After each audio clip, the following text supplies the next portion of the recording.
May I come in? আসুন। কি ব্যাপার, আপনি এখানে কেন? কোনো কারণ ছাড়া আপনি আমার সাথে খারাপ ব্যবহার করছেন, পারিবারিক অশান্তি বাঁধাচ্ছেন। কেন? কোনো কারণ ছাড়া মানে? আপনার ব্যাপারে যতটুকু জানি এরপরও কি আর কোনো কারণে দরকার আছে? আপনি আমাকে ভুল বুঝছেন। আপনি যেরকম মেয়ে ভাবছেন আমি ওরকম মেয়ে নই। সেদিন আমি আমার বান্ধবীর সাথে একটা জরুরি কাজে ওখানে গিয়েছিলাম, আর আপনি নিজের মন গড়া একটা কাহিনী বানিয়ে ফেলেছেন। এদিকে আমার আপুর বিয়েটাও ভেঙে দিলাম। এত কিছুর পরও আপনি বলবেন যে আপনি ভালো মেয়ে, তাই না? হ্যাঁ, আমি অবশ্যই অনেক ভালো মেয়ে। কারো কোনো অভিযোগ তুলতে হবে না। আমি যদি আপনার এগেইনস্ট আরো প্রমাণ দেখাতে পারি। কি দেখাবেন? দেখা। Just a minute.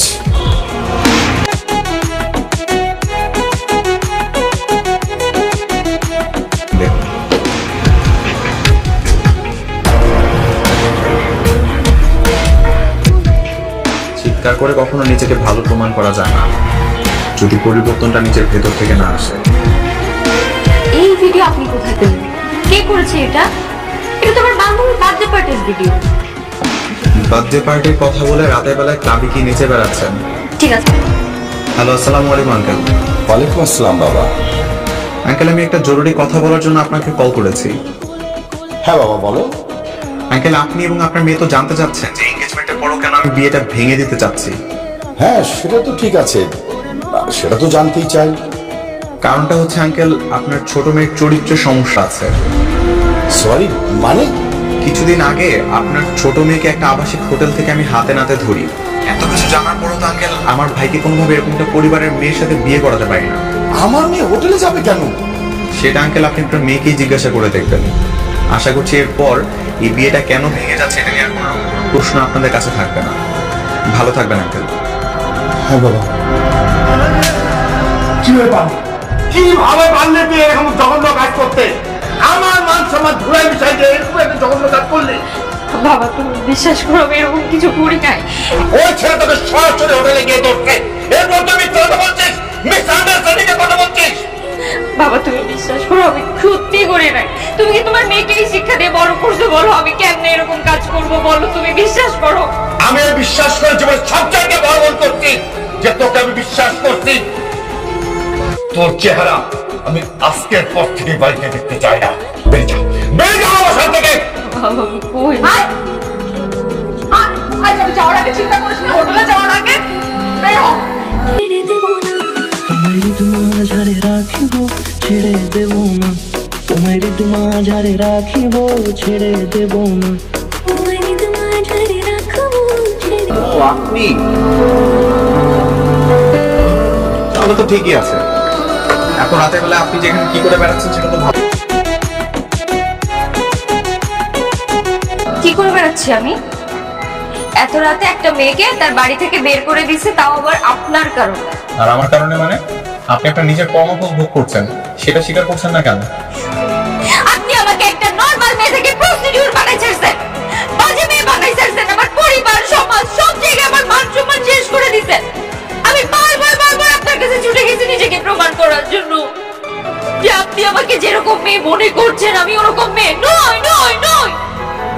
আপনি কখনো আমার কথা বিশ্বাস করেন নাই। সবই ঠিক আছে। ঠিক আছে? ঠিক আছে কি? যে বাবা সন্ধ্যা হলে প্রতিদিন ফোন দিয়ে আমাকে জিজ্ঞাসা করছে আমি কোথায় আছি, সেই বাবা আজকে রাত্রির বেলা আমাকে বাসা থেকে বের করে একবার খোঁজও নেয়নি যে মেয়ে বেঁচে আছে না মরে গেছে। আপনার জন্য আজকে আমার সব শেষ, আমার জীবন নষ্ট হয়ে গেছে। আমি আপনাকে ঘৃণা করি। তোমার তোমা ঝাড়ে রাখবো ছেড়ে দেব না, তোমার দুঃখ মাঝে রাখবো ছেড়ে। সত্যি কি কোনো ভুল হচ্ছে আমার? আমি যা দেখেছি তার আড়ালেও কি অন্য কিছু লুকিয়ে আছে? তাহলে সত্যিটা কি? আমাকে যেভাবেই হোক খুঁজে বের করতেই হবে। স্যার, আসলে আমি একটা ছেলের সাথে রিলেশনে আছি যার বাসা সিলেটে।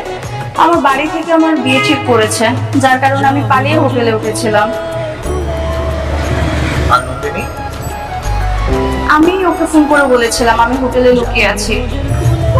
আর তাই নন্দিনী আপনার সঙ্গে দেখা করার জন্য হোটেলে গিয়েছিল, তাই তো? জি স্যার। ওই ক্লাবটাতে একটু খোঁজ নেবেন তো, ওই মেয়েটা সেদিনের পর আর ওখানে গিয়েছিল কিনা।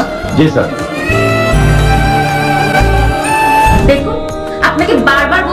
যেরকম মেয়ে ভাবছেন আমরা সেরকম মেয়ে নই। আমি আপনাকে ঘৃণা করি। ওরে নয়নেতে নয়ন দিয়ে রাখবো তোরে, ওরে নয়নেতে। আপনি কেন এসেছেন এখানে? একটা মেয়ের সবকিছু শেষ করে দেওয়ার পর দেখতে আসছেন যে মেয়েটা বেঁচে আছে নাকি মরে গেছে? দেখুন, আমার ভুল হয়ে গেছে। আমি জানি হয়তো চাইলেই সবকিছু ঠিক আগের মতো করে দেওয়া সম্ভব না, তারপরেও আমি চেষ্টা করবো আপনার হারানোর সম্মান আপনাকে ফিরিয়ে দেওয়ার জন্য। সম্মান ফিরিয়ে দিবেন? সম্মান আবার ফিরিয়ে দেওয়া যায় নাকি? যে সম্মান একবার চলে যায় সেই সম্মান আবার ফিরে আসে কেমনে? হ্যাঁ, কি করবেন আপনি সম্মান ফিরিয়ে দিতে? আপনার ভুলের কোনো ক্ষমা নেই আমার কাছে। দেখুন, আপনার জায়গায় যদি অন্য কেউ হতো এতক্ষণ অফিসের লোক পাঠিয়ে আমি সবকিছু ঠিক করে নিতাম, কিন্তু আপনার বিষয়টা তো ভিন্ন। তার জন্য আমি নিজে থেকে এসেছি আপনার কাছে সরি বলার জন্য। এরপর আপনি আর কি চান? কারণ আপনাকে আমি কোনোদিনই মাফ করবো না।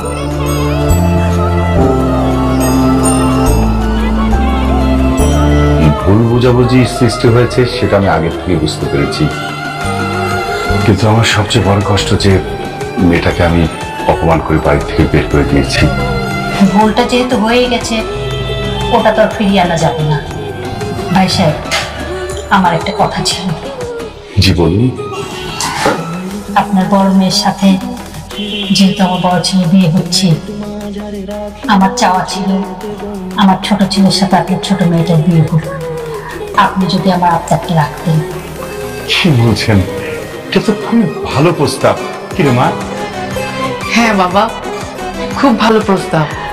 ভাই সাহেব, তাহলে আগামী 17 তারিখ শুক্রবার যদি বিয়ের আয়োজন করি, আপনাদের কোনো আপত্তি আছে?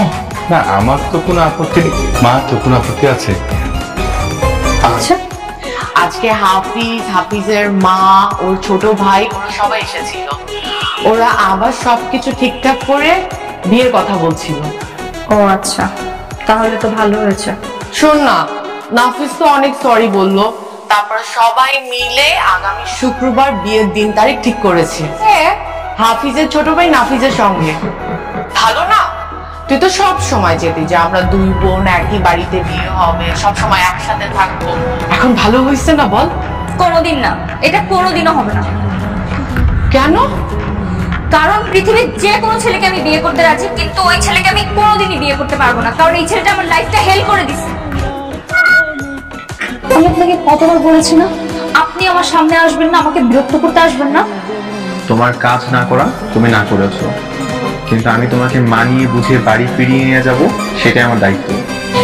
এই যে তোমার বড় বোনের সাথে আমার ভাইয়ের যেমন করে বিয়ে ঠিক হয়েছে, তেমনি তোমার বাবা আমাদেরও বিয়ে ঠিক করেছে। আর তুমি যদি বাড়ি ফিরে না যাও তাহলে আমি বিয়েটা করবো কাকে? কি কি? আপনাকে বিয়ে করবো আমি? কখনো না, কোনো দিনও না। কেন? স্বপ্ন দেখা থেকে অপরাধ? না, স্বপ্ন দেখা অপরাধ না, কিন্তু দুঃস্বপ্ন দেখা অপরাধ। আর আমাকে বিয়ে করে আমার সম্মান উদ্ধার করতে আপনি ভাবলেন কি করে যে যে আমার সম্মান নষ্ট করছে তাকে আমি বিয়ে করবো, তার সাথে সংসার করার চিন্তা ভাবনা করবো? দেখো, এরকম ভাবে শাউট করে তো লাভ নেই। আপনাকে আমি কতবার বলছি আপনি এখান থেকে চলে যান, চলে যান, চলে যান। আপনি আমাকে বিরক্ত করেন না, তারপর বাবা কেন শুনছেন না? বাবা, বাবা কি হয়েছে তোমার? বাবা, মা, আমি তোদের দুইজনে বিয়ে একসাথে দিতে চাই। তুই যদি নাফিসকে বিয়ে করতে রাজি হোস তাহলে আমার শেষ ইচ্ছেটা পূর্ণ হয়। মা প্লিজ, মা ঠিক করে থাকিস না। মা, ওনাকে বিয়ে করতে আমার কোনো সমস্যা নেই, কিন্তু চলো তার আগে হসপিটালে চলো। আলহামদুলিল্লাহ। আলহামদুলিল্লাহ।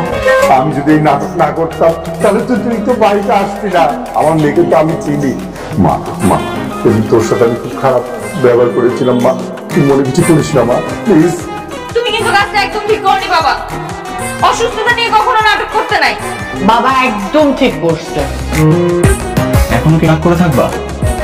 হ্যাঁ, সারা জীবন রাখতে হবে। কিন্তু আপনাকে বিয়ে করে সারা জীবন সেই শাস্তি দিতে হবে। তোমার ভালোবাসা যদি পাই সেক্ষেত্রে না হয় এইটুকু রাগ মানে একটু মেনে নেওয়াই যায়। ও তাই? সবকিছু মেনে নেবেন? নিলাম।